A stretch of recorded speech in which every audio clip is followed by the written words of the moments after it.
السلام علیکم ورحمۃ اللہ وبرکاتہ۔ آج کا سبق ہمارا سبق نمبر 10 آپ کے سامنے پڑھا جائے گا، اور اس سبق کے اندر حروف مدہ بھی آئے گا، حروف لین بھی آئے گا، اور تنوین والا حروف بھی آئے گا، اور یہاں پر سارے حروف تقریباً وہ آ رہے ہیں۔ اس میں ہم نے اب دیکھنا ہوگا کہ ہم نے کس حرف کو لمبا کر کے پڑھنا ہے اور کس وجہ سے اس کو لمبا کر کے پڑھ رہے ہیں۔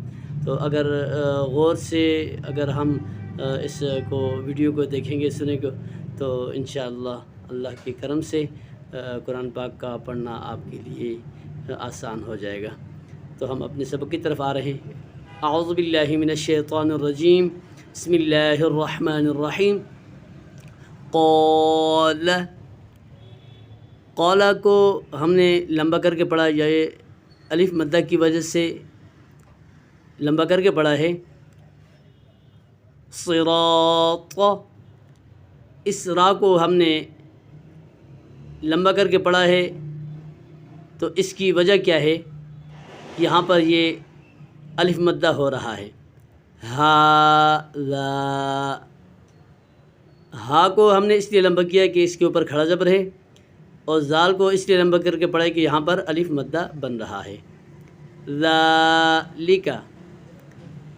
ذالک میں ذالکہ کو ہم نے لمبا کر کے اس لیے پڑھا ہے کہ اس کے اوپر کھڑا زبر ہے، اس کو ایک الف کی مقدار کھینچ کر پڑھنا ہوتا ہے۔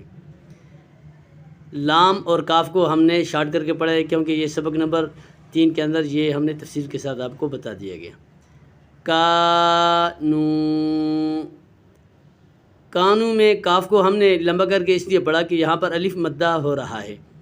کانو کے اندر جو نون اور واو ہے، اس کو ہم نے اس لیے لمبا کر کے پڑھا کہ یہاں پر یہ واو مدہ بن رہا ہے۔ قولو، اس کے اندر ہم نے قاف کو الف مدہ کی وجہ سے لمبا کر کے پڑھا ہے، اور قولو لام اور واو، یہاں پر واو مدہ ہو رہا ہے، اس لیے اس کو ہم نے لمبا کر کے پڑھا ہے۔ لہو، لہو کے اندر الٹا پیش ہے، اس کو ہم نے اس وجہ سے اس کو لمبا کر کے پڑھا ہے۔ سوفا، سوفا کے اندر یہ جو واو ہے، اس کو ہم نے شارٹ کر کے اس لیے پڑھا ہے کہ یہاں پر واو لین ہے۔ قولن، قولن کے اندر جو واو ہے، یہ واو لین ہے، اس لیے ہم نے اس کو شارٹ کر کے پڑھا ہے۔ فی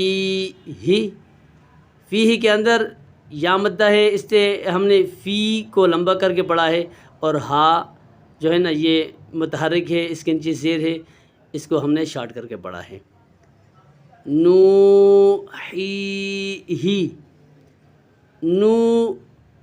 کے اندر واو مدہ ہے، اس لیے ہم نے اس کو لمبا کر کے پڑھا۔ ہی، یہاں پر یہ یا مدہ بن رہا ہے، اس لیے ہم نے اس کو لمبا کر کے پڑھا ہے، اور ہا کو ہم نے شارٹ کر کے پڑھا ہے کہ یہاں پر یہ زیر ہے، اس کو لمبا کر کے نہیں پڑھا جاتا۔